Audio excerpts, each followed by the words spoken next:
to Epiphytic Cacti. Today, let's take a look at Disocactus eichlamii.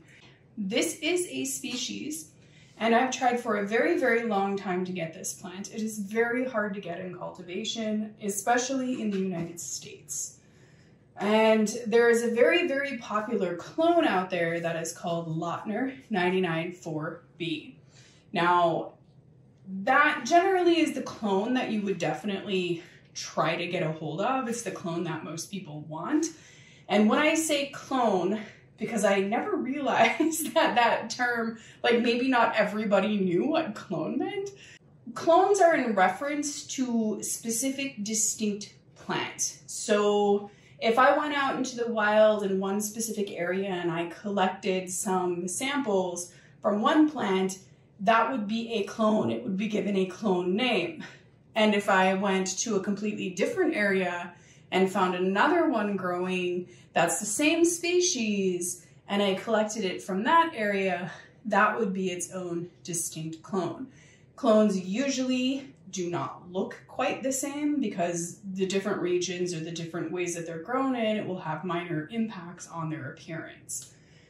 994B, I think it's the most sought after because it's just the most attractive. And because there is an imposter out there that's a hybrid, Cacti and Hage sells it. I've seen it for sale in the United States. It has these kind of very lobed branches. Mine is bloomed, I'll insert a bloom. That's a hybrid, of course, but it's still bearing the name Disocactus eichlamii, so everybody thinks it's a species, but it's really a hybrid.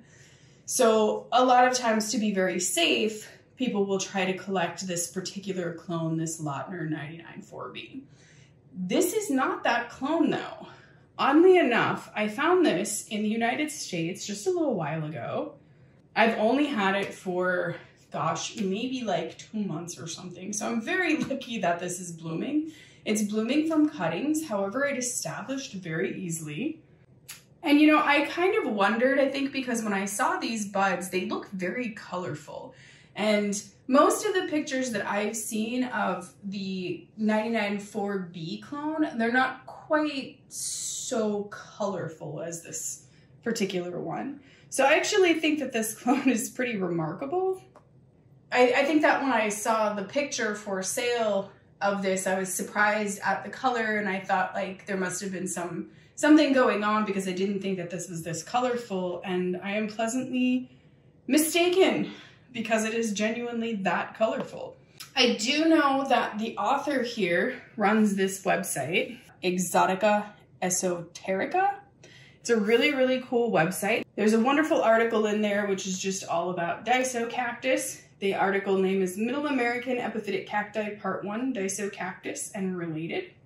So very, very cool. And, you know, I want to thank this gentleman for, you know, taking the time to actually sell those species on eBay so that someone like a collector could get them, because a lot of times these guys kind of stay difficult to find unless, you know, like a real serious collector. So a couple of extra things about this. This does grow in Guatemala, so it's endemic to Guatemala. The stems are generally cylindrical with a flattened apex, like most of the Disocactus, and of course they have these lovely little tubular flowers. And sadly, the IUNCRedlist.org site has this listed as endangered.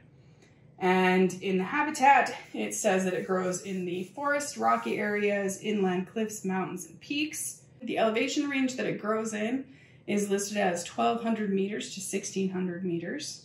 The population is currently decreasing. So that I think is really kind of troublesome that this is endangered, and because it is endangered, I feel like that's a bigger reason for us to really kind of try to get it into our collections. Because at some point, the conservationists for these, they will be in conservatories. This plant will no doubt, it will be in conservatories, but it really helps conservation if, you know, more private collectors actually help conserve these. I want to say these flowers are very tiny. These are like the smallest Disocactus flowers I've ever seen, except for maybe Biformis. They're very small. If I measure this flower, it is about 2 inches long course, if I measure it all the way out to all the stamens sticking out, it's more like 3 inches long. It's really only about ½ inch wide. So it's very small. But I also pulled out some other species because they're all blooming right now. So I figured it would be nice to kind of see them together and do a little bit of comparison. So first we can compare it. These are just the ones that I have blooming right now. There are, of course, other species. So if we compare it to Disocactus biformis, you can see it is actually just as small. So I always laugh because Disocactus biformis is the one that's just a little slip of a flower. So yeah, this one it's quite a bit smaller, but you can see the major difference there being, of course, all of the stamens sticking out of the tube of the flower. Really cool. I also love how the tips of the petals are curling back just a tiny bit at the tip there. So cool. And then the one that it probably resembles the most, at least in terms of shape, would be Disocactus quiselticus. Now, here you can see, and this surprised me, Disocactus quiselticus actually surprised me just in general. I thought it was very surprising how large the flower was. I always thought that it would be real tiny like this, but it turns out it was a little bit larger, and that kind of freaked me out. So you can see the flowers here for quiselticus. It kind of curls around, and you can see that it is bigger generally. They both actually have the stamen that stick out of the flower tube. They're both very tubular flowers, and you can see just how, I mean, it's just fantastic. I love it. And then one that I just think is so cool, the flower is going over on this one a little bit. But here we have what is Disocactus nelsoni. And you can see these two compared with each other. There you can see like the flower tube on this one and stuff. Let's see if I can get these guys maybe like stacked. There you go. Yeah, so this one is really surprising because in person, it's a little shocking because for some reason, when it translates into photographs and on camera and stuff, it seems like it's larger than life. But in reality, it's really quite small and beautiful, and it just looks like the smallest, most beautiful lily you have ever seen. It is a real special kind of thing.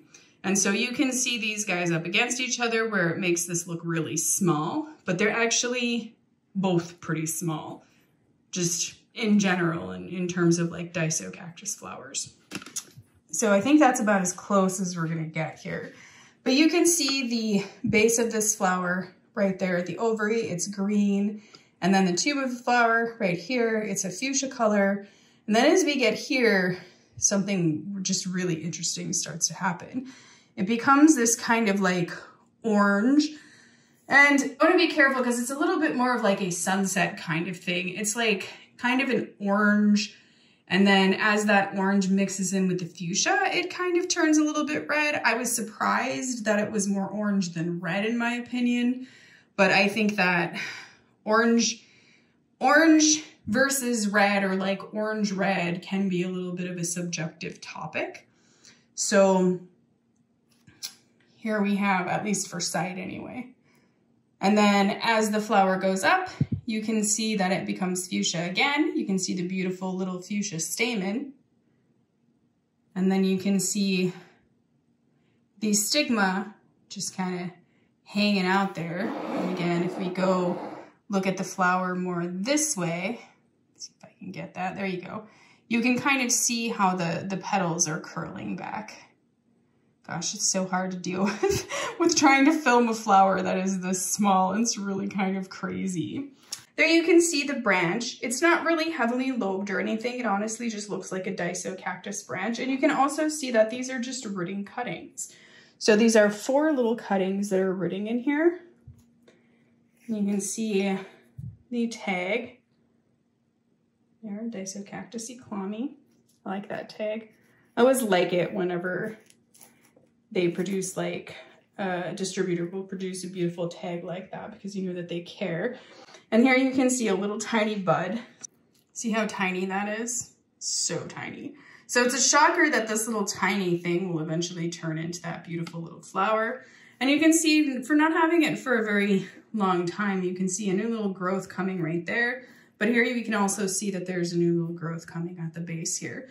And just like most of the other Disocactus, this thing is really going to produce a big lush plant with lots of those very long kind of canes that will shoot out and produce lots of growth on them. Really, really fantastic. I hope that you've enjoyed taking a look at Disocactus eichlamii with me. Thank you for watching, and happy cacti growing.